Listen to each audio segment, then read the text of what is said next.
ஆளுமைமிக்க அரசியல்வாதியாக pure politics பயிற்சி பட்டறை நேரடி இணைய வழி வகுப்புகள் உங்கள் சீட்டிற்கு முந்துங்கள் 7338824242.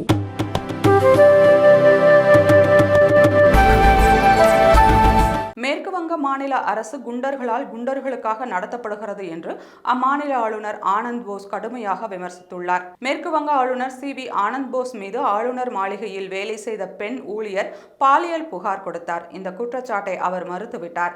ஆனால் முதல்வர் மமதா இதை விடவில்லை. பிரச்சனையை பூதாகரமாக்கினார். ஆளுநருக்கு எதிராக பல்வேறு குற்றச்சாட்டுகளை சுமத்தினார். மமதா பானர்ஜி மீது ஆளுநர் தொடர்ந்த அவதூறு வழக்கில் மமதாவிற்கு கொல்கத்தா உயர்நீதிமன்றம் கண்டனம் தெரிவித்தது.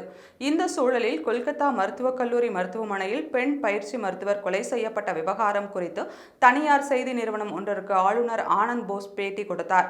அதில் மேற்கு வங்கத்தில் குண்டர்களால் அரசு நடத்தப்படுகிறது. இது குண்டர்களுக்கான அரசாக இருக்கிறது. மாநிலத்தில் அடாவடி பரவலாக உள்ளது. பெண் டாக்டர் பாலியல் பலாத்காரம் செய்யப்பட்டு கொலை செய்யப்பட்ட சம்பவம் வருத்தம் அளிக்கிறது.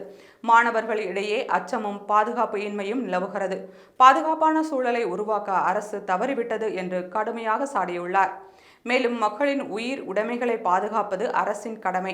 மாணவர்களின் உரிமைகளை பாதுகாக்கவும் மருத்துவக் கல்லூரிகளின் பாதுகாப்பை மேம்படுத்தவும் அரசு உடனடியாக நடவடிக்கை எடுக்க வேண்டும் என்று வலியுறுத்தியுள்ள அவர், வன்முறை எங்கு நடந்தாலும் அதை தடுக்க தவறினால் முதல்வர்தான் பொறுப்பேற்க வேண்டும் என்று கூறியுள்ளார்.